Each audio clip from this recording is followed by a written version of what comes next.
Hello students. Now we are going to discuss about some special derivative of some special type of function. Basically इसके जो question हैं हमारे NCERT में अलग से कॉन्सेप्ट मैंने नहीं दे रखा है, बट एक्सरसाइज मिसलेनियस के अंदर एक छोटा सा एग्जाम्पल में है। जबकि आप एक्स्ट्रा बुक में पढ़ोगे तो आपको इस पर बहुत सारे क्वेश्चंस मिलेंगे। इसको हम बोलते हैं derivative of a function with respect to another function. वैसे हमने पैरामीट्रिक फंक्शंस के विषय में पढ़ा था कि अगर हमें du अपॉन में dv निकालना है तो हम कहते थे कि जो जिसका भी ये फंक्शन है, अगर x का फंक्शन है तो दोनों को x के रिस्पेक्ट में डिफरेंशिएट कर दो और उसको डिवाइड कर दो। ये जस्ट लाइक उसी टाइप का फंक्शन है, लेकिन अब वहाँ पर हमें x और y दो अलग अलग वेरिएबल का अलग अलग पैरामीटर दिया होता था। यहाँ पर हमें दोनों फंक्शन ही केवल दिए हुआ। जैसे एग्जाम्पल के तौर पर डेरिवेटिव ऑफ, हमारे पास पहले मैं आपका ऊपर ही क्वेश्चन कर दे रहा हूँ। एग्जाम्पल नंबर 48 है, फिर मैं आपको कुछ अलग से क्वेश्चन इस पर बता दूंगा। एग्जाम्पल नंबर 48 है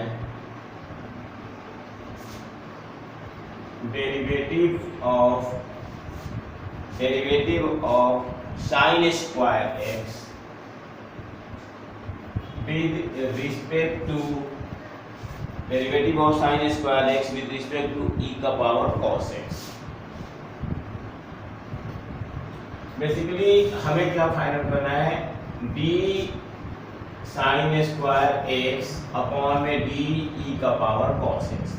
तो हमें क्या करना पड़ेगा कि पहले हम साइन स्क्वायर एक्स को एक्स के रिस्पेक्ट में डिफरेंशिएट करेंगे और नीचे जो हमारा ई का पावर कॉस एक्स है उसको भी हम एक्स के रिस्पेक्ट में डिफरेंशिएट करेंगे, क्योंकि दोनों ही एक्स के फंक्शंस हैं। अब आपको दो मेथड करने का है कि डायरेक्ट मेथड होता है, मैं दूसरा वाला भी मेथड बता दूंगा। इस क्वेश्चन में आपको डायरेक्ट बता दे रहा हूँ। तो हम साइन स्क्वायर को जब डेरिवेटिव करेंगे तो 2 sin x होगा, ये आपने पहले भी किया हुआ है इस टाइप का क्वेश्चन। और फिर हमारा sin x का डेरिवेटिव हमें करना पड़ेगा। ऐसे ही e का पावर cos x है तो पहले ex का डेरिवेटिव ex ही हो जाता है, तो e का पावर cos x हो गया and d by dx of cos x आ गया। तो ऊपर हमारे पास था 2 sin x एंड बच्चों sin x का derivative you know that sin x का डेरिवेटिव cos x होता है, तो ये हमारा cos x आ गया एंड डिवाइडेड बाय e का पावर cos x है एंड cos x का डेरिवेटिव माइनस का sin x। ये sin x से sin x कैंसिल हो गया, माइनस का साइन बाहर आ जाएगा। फिर हमारा फाइनली आंसर हो गया -2 cos x और मैं इसको लिख रहा हूँ e का पावर माइनस cos x। मैंने क्या किया आपको पता लग रहा होगा, डिनोमिनेटर में e का पावर x है और न्यूमरेटर में जाकर के ऊपर जाकर के e का पावर नेगेटिव में हो गया।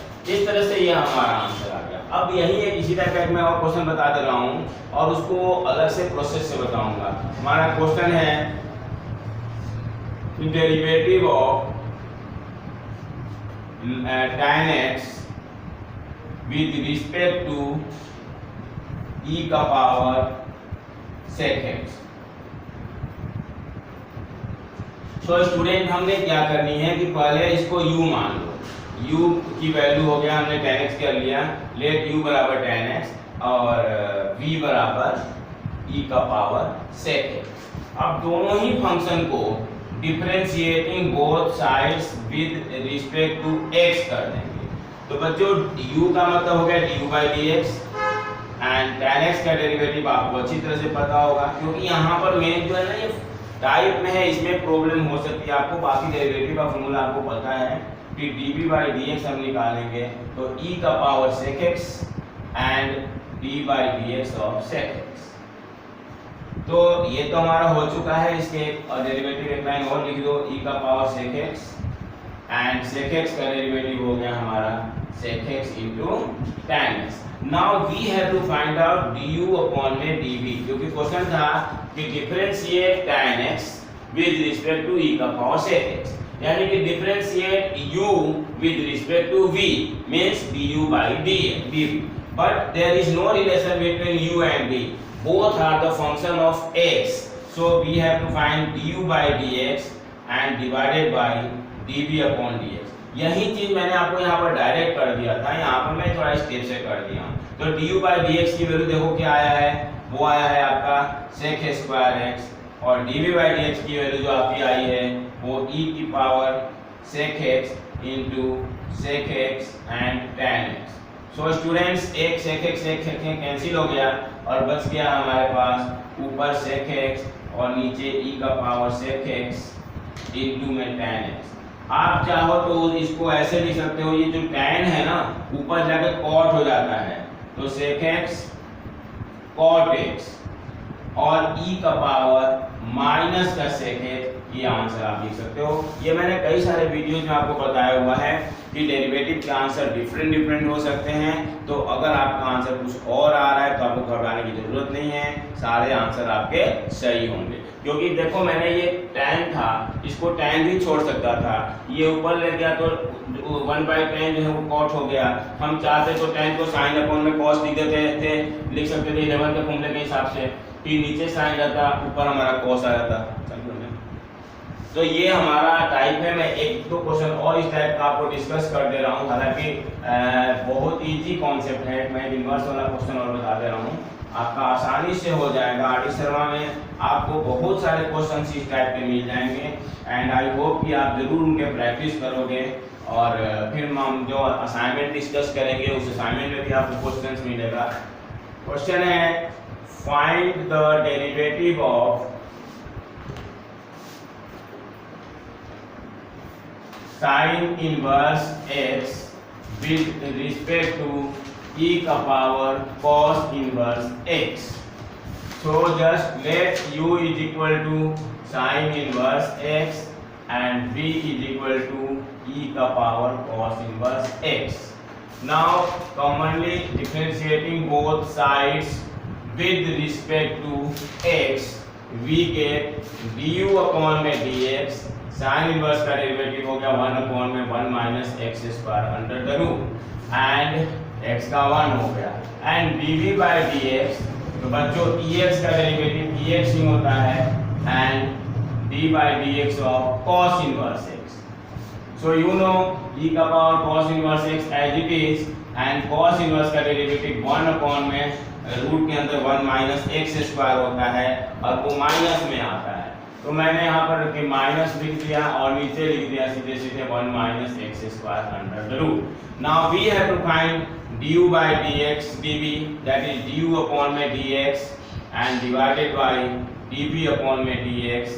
It means 1 upon 1 minus X square under the root and divide को हम चाहे तो ऐसे लिख सकते हैं मल्टीप्लाई रेसिप्रोकल करके माइनस e का पावर cos इनवर्स x। ये टर्म आपका कैंसिल हो गया, फिर माइनस 1 अपॉन में e का पावर cos इनवर्स x आ गया। ये हमारा आंसर है। तो ये था हमारा concept derivative of a function with respect to another function. अब इसमें एक थोड़ा सा एक और भी टाइप का क्वेश्चन है जो वैसे तो बहुत बड़ा हो सकता है, लेकिन अगर हम इनवर्स ट्रिग्नोमेट्रिक का यूज करें फॉर्मूले का तो क्वेश्चन हमारा बहुत इजी हो जाता है। ये वो चीजें मैं आपको बता रहा हूँ जो आपके बुक में तो एक एक दो क्वेश्चन दे रखा है, लेकिन अगर आप एक्स्ट्रा क्वेश्चन की तरफ देखोगे और वो आए हुए भी क्वेश्चंस हैं, ऐसा नहीं है कि वैसे ही क्वेश्चन है, वो बोर्ड में आए हुए क्वेश्चंस हैं। आप क्वेश्चन बैंक में देखोगे, 10 ईयर में देखोगे, आपको क्वेश्चंस मिलेंगे।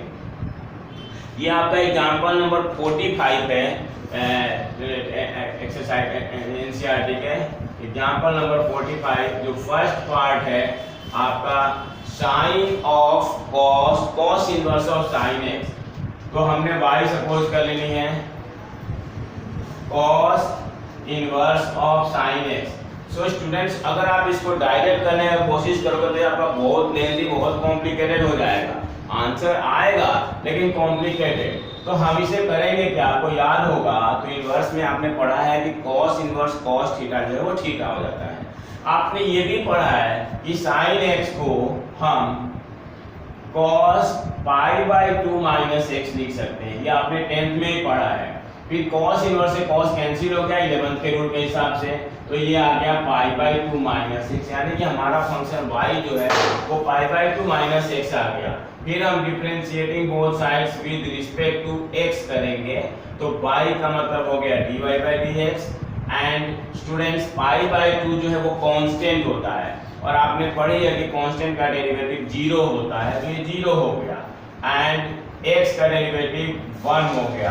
तो इस तरह से dy/dx की वैल्यू हमारी -1 आ गई। सेकेंड पार्ट में मैं आपके इसके पार्ट के क्वेश्चन करा दे रहा हूँ, तो आप इसके क्वेश्चन जो एक्स्ट्रा है वो करके प्रैक्टिस मेरे को जहाँ प्रॉब्लम आएगी वो पूछोगे। और मैंने आपको पहले ही बोला है इन वीडियोज को अपने फ्रेंड्स वगैरह में भी शेयर करो ताकि सबका काम होए, और हमको सब्सक्राइब करने के लिए भी आप लोग बोलोगे तो जो भी वीडियोज बनेगा वो उनके पास अपने आप पहुँचता रहेगा। हम बात करते हैं नेक्स्ट पार्ट जो इसमें tan इनवर्स ऑफ यानी y is equal to tan inverse ऑफ sin x upon 1 plus cos x, sin x upon 1 plus cos x। Now students इसको भी हम ऐसे अरेंज करेंगे कि कट के कुछ ऐसा ही हो जाए। तो हमें पता है कि जो tan होता है वो sin अपॉन में cos होता है। अब नीचे हमें दिख रहा है कि cos में तो ये चेंज हो जाएगा, 1 प्लस cos x होता है 2 cos स्क्वायर x/2 क्लास 11 का फॉर्मूला। और sin x को हम लिख सकते हैं 2 sin x/2 cos x/2। देखो मैं आपको पहले ही बताते गया हूँ कि अगर आप 10th में बढ़िया से फॉर्मूले याद कर लोगे आपको 11th में हेल्प मिलेगा। अब आप देख रहे हो 11th में आपने फॉर्मूले 10th वाले के हेल्प से सारे याद हो गए, आपके प्रूफ हो गए। अब वो 11th वाले फॉर्मूले के हिसाब से सारे 12th क्लास में हो रहा है, इवन 10th वाला भी फॉर्मूला यहाँ यूज हो रहा है। तो ये cos 2 से 2 और एक cos से cos हमारा कैंसिल हो गया। यहाँ पर आ गया tan inverse sin x/2 upon cos x/2। देखो sin x/2 upon cos x/2, और आपको अच्छी तरह से पता है कि ये tan x/2 होता है। फिर tan इनवर्स से tan कैंसिल होकर के x/2 आ गया। Then differentiating both sides with respect to x अगर हम करेंगे तो dy/dx की वैल्यू हमारा 1/2 आ जाएगा, क्योंकि जो x है उसका डेरिवेटिव 1 हो जाएगा और जो y 1/2 है वो कांस्टेंट रहेगा। तो इस तरह से इस पार्ट का भी हमारा आंसर आ गया। अब जब मैं इसका थर्ड पार्ट बताने जा रहा हूँ वो कुछ ज़्यादा ही इम्पोर्टेंट है, और उसमें भी बात कुल मिला कि ये जो भी क्वेश्चन मैं बता रहा हूँ अगर आप इनको डायरेक्ट करोगे तो वो लेंदी होगा, लेकिन अगर ये कॉन्सेप्ट आपको समझ में आ जाएगा तो आसान हो जाएगा। थर्ड पार्ट है इसमें y मान लिया हमने इसको sin इनवर्स 2 का पावर x प्लस 1 अपॉन में 1 प्लस 4 का पावर x, 2 का power x plus 1 upon 1 plus 4 का पावर x। ये अगर ध्यान से देखो तो हम इसको ब्रेक कर सकते हैं। sin इनवर्स 2 का पावर x प्लस 1 को 2 का पावर x इंटू 2 और 1 प्लस 4 को हम 2 के पावर x का स्क्वायर लिख सकते हैं। तो देखो 4 का पावर x है, इसको हम 2 का पावर x लिख सकते हैं। और एक रूल होता है कि a का power pq is equal to a का पावर qp। तो मतलब हम 2 को आपस में इंटरचेंज कर सकते हैं 2 और x इन दोनों को, यानी कि 2 का पावर x लिख करके इसका स्क्वायर भी लिख सकते हैं। तो इस तरह से ये हमारा फॉर्म बन गया। अब अगर इस फॉर्म में अगर हम क्या करें कि 2 के पावर x को अगर हम tan थीटा सपोज करें tan थीटा, तो क्वेश्चन बन जाएगा sin इनवर्स 2 tan थीटा और अपॉन 1 प्लस tan थीटा का स्क्वायर यानी कि tan स्क्वायर थीटा। अब अगर आपको याद हो तो 2 tan theta upon 1 plus tan square theta का एक फॉर्मूला होता है और वो होता है sin 2 थीटा, और sin से sin इनवर्स कैंसिल होकर 2 थीटा आ जाएगा। और ध्यान से देखो अगर यहाँ से थीटा निकालना चाहोगे ना तो ये tan लेफ्ट में आके tan इनवर्स बन जाएगा, यानी कि हमारे को जो y थी उसकी भी वैल्यू मिल गई 2 tan इनवर्स 2 का पावर x। अब 2 tan इनवर्स 2 के पावर x को डिफरेंशिएट कर दो, differentiating both sides with respect to x। So students we get dy upon में dx is equal to 2 constant as it is, और tan inverse x का formula लगाएंगे यहाँ पर जो कि होता है 1 अपॉन में 1 प्लस x का स्क्वायर। x के जगह पर बेसिकली यहाँ पर 2 का पावर x है, तो इस तरह से ये 1 अपॉन में 1 प्लस 2 के पावर x का स्क्वायर हो गया। और इतना ही नहीं, हमें चेन रूल के हिसाब से यहाँ 2 के पावर x को फिर से डिफरेंशिएट करना पड़ेगा। सो स्टूडेंट ये तो 2 × 2 हो गया, नीचे 1 प्लस 2 के पावर x का स्क्वायर करोगे तो 4 का पावर x हो जाएगा, और 2 के पावर x का डेरिवेटिव 2 का power x log 2 base e। आपको याद होगा a के पावर x का डेरिवेटिव था a का power x into log a base e। अब हम अगर इसको ध्यान से देखें तो ये 2 का पावर x और ये 2 मिलकर 2 का पावर x प्लस 1 हो जाएगा, log 2 बेस e हो जाएगा, और डिनोमिनेटर में 1 प्लस 4 का पावर x हो जाएगा। That's your answer. तो इस तरह से हमने ये स्पेशल टाइप ऑफ क्वेश्चंस कर रहे थे। इसमें हमारे पास एक और एग्जांपल नंबर 44 भी है, वो भी इम्पोर्टेंट है। मैं 46 आपका इसलिए नहीं बताया क्योंकि ये ऑलरेडी जो पहले हमने डिस्कस किया था उसी के बेस पर था। 47 भी मैंने आपको छोड़ दिया क्योंकि सिंपली ये पैरामेट्रिक फंक्शन का है, तो इस तरह से आप इनको कर सकते हो। लेकिन ये जो मैंने आपको क्वेश्चंस बताया है वो थोड़ा डिफरेंट है। तो 44 नंबर क्वेश्चन के विषय में हम डिस्कशन करेंगे, और 44 नंबर क्वेश्चन है हमारा पहला पार्ट इसमें है, हम उसको y सपोज कर लेंगे, रूट के अंदर 3x plus 2 and plus 1 upon में रूट के अंदर 2x स्क्वायर एंड प्लस 4। अब आपको इसे डिफरेंशिएट करने से पहले मैं कहूंगा कि इसको एक्सपोनेंट के फॉर्म में लिख लो। ये पावर हाफ हो गया और इसका मतलब पावर जो है वो माइनस का हाफ हो गया। देखो रूट का मतलब 1/2 होता है पावर, लेकिन वही रूट अगर डिनोमिनेटर में है तो ऊपर जाकर वो नेगेटिव में हो जाएगा। देन हम differentiating both sides with respect to x करेंगे, तो dy अपॉन में dx जो होगा हमारा x के पावर n का फॉर्मूला लगा दो, तो n x का power n minus 1 and d by dx of 3x plus 2 and plus 1/2 minus का and 2x square plus 4 and power n minus 1 and d by dx of 2x square plus 4। So student 1/2 ये हो जाएगा हमारा 3x plus 2 का power minus half, and 3x plus 2 को differentiate करोगे तो 3x का 3 हो जाएगा, 2 का 0 हो जाएगा, एंड प्लस माइनस माइनस 1/2 बच्चों 2x स्क्वायर प्लस 4 का पावर माइनस हाफ और माइनस 1 बिकम्स माइनस का 3 अपॉन में 2। एंड अब इसको डिफरेंशिएट करोगे तो x स्क्वायर का 2x और 2 इंटू 2 4x एंड 4 का हो जाएगा 0। बस आपका डेरिवेटिव कंप्लीट हो गया।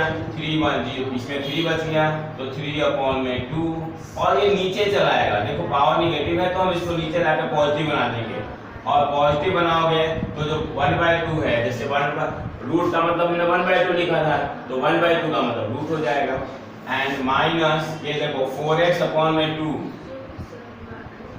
एंड ये हो गया डिनोमिनेटर में आएगा 2x स्क्वायर प्लस 4 का पावर 3/2। ये थोड़ा कट रहा है, इसको काटो, और हमारा 3 अपॉन में 2 रूट के अंदर 3x plus 2 and minus 2x upon में 2x स्क्वायर प्लस का 4 का होल पावर 3 अपॉन में 2। ये हमारा आंसर आ गया। तो इस तरह से ये आपका पार्ट हो गया। अब इसमें 2 पार्ट है, ये भी थोड़ा डिफरेंट है और इम्पोर्टेंट है, तो वो मैं आपको बता दे रहा हूँ। इसमें ex का फॉर्मूला लगना है और दूसरे में cos इनवर्स का फॉर्मूला लगना है। e के पावर x का डेरिवेटिव जैसा कि आपको पता है e के पावर x का डेरिवेटिव e का पावर x ही रह जाता है, तो इसी का हम इसमें यूज करेंगे, चेन रूल लगाएंगे। y is equal to e का power sec square x and plus 3 cos inverse x, differentiating both sides with respect to x। So dy by dx, ex का डेरिवेटिव ex ही रहता है, ये आपको पता है। Then d by dx of sec square x and 3 d by dx of cos inverse x। So student ex को हमारा ex रहेंगे, e का पावर sec square x अब sec स्क्वायर x को आपको डिफरेंशिएट करना है, तो sec स्क्वायर x का डेरिवेटिव यू नो कि पहले तो x 2 हो जाएगा इसका sec स्क्वायर का, फिर 2 sec x हो गया and d/dx of sec x, फिर प्लस 3 cos इनवर्स का डेरिवेटिव हो गया 1/1 minus x square under the root negative में एंड इनटू में x का 1 हो गया। अब ये हमारा टर्म डिफरेंशिएट हो चुका है ऑलमोस्ट, एक टर्म केवल रह गया है, तो e का पावर sec स्क्वायर x, इस 2 को हमने शुरू में लिख लिया एंड sec x का डेरिवेटिव हो गया हमारा sec x and tan x and minus 3 1 जा 3 हो गया अपॉन में 1 minus x square under the root. तो इस तरह से आंसर आ गया आपका 2 sec square x tan x e का power sec square x minus 3 upon में 1 minus x square under the root. ये हमारे स्पेशल क्वेश्चन हैं, कहीं कहीं इसमें थोड़ा थोड़ा डिफरेंस लग रहा है, इसलिए मैं इसे बोल रहा हूँ कि ये थोड़ा स्पेशल क्वेश्चन है। अब इसे इसका जो लास्ट पार्ट और है वो आपको बता दे रहा हूँ, फिर उसके बाद जो है आप लोग मिसलेनियस के क्वेश्चंस ट्राई करो। आई थिंक सो कि इसमें पहले 10 क्वेश्चन तो बहुत ही इजी है और बीच में सारे क्वेश्चन आप ट्राई करना, फिर आप जिन क्वेश्चनों के विषय में मेरे से पूछोगे मैं उन्हीं क्वेश्चंस को सॉल्व करके भेजूंगा। जो भी अपना डाउट होगा उसको भेजेगा, उसको मैं सॉल्व करके भेज दूंगा। ये हमारा टर्म है, आपको याद होगा मैं एक 2 फॉर्मूला लॉग में लिखवाया था, एक log x का तो डेरिवेटिव 1/x हो जाता है, लेकिन वहीं अगर ये log x बेस a है तो उसका डेरिवेटिव होता है 1/x log a base e। तो यही कॉन्सेप्ट यहाँ पर यूज होना है, log x एंड बेस 7 है हमारा, log x का बेस 7 है, यानी यहाँ पर 2 log है, एक ये वाला है दूसरा ये वाला है, तो दोनों ही फॉर्मूले इसमें लगेंगे। अब हम सबसे पहले जो दूसरा वाला कॉन्सेप्ट फॉर्मूला है वो लग रहा है हमारा log x बेस a, तो इसका डेरिवेटिव हो जाएगा 1 में x, यानी कि log x और 1 में log x, जैसा ही बताया था मैं कि 1/x log a base e होता है, तो log a यानी कि log 7 base e and d/dx of log x। अब इस log x का डेरिवेटिव 1/x हो जाएगा, तो इस तरह से हो गया x, इस वाले का 1/x, फिर ये log x एंड फिर log 7 बेस e। ये हमारा आंसर आ गया d/dx of log x base 7 का। तो इस तरह से ये आपका ऑलमोस्ट जो है डेरिवेटिव वाला चैप्टर हो चुका है। अब आपको मिसलेनियस के क्वेश्चन पूछने हैं। इवन अगर आप कोई स्कूल का असाइनमेंट या कोई एक्स्ट्रा क्वेश्चन भी करते हो आप उसे पूछ सकते हो, उसमें अगर डाउट आता है तो मैं आपको सॉल्व करके उसे डाउट में भेज दूंगा। और फिर मैं कहूँगा एक बार कि आप इन वीडियोज़ को अपने फ्रेंड्स के साथ शेयर करना और खुद भी सब्सक्राइब करना और उनको भी सब्सक्राइब करने के लिए बोलना। Okay, thank you.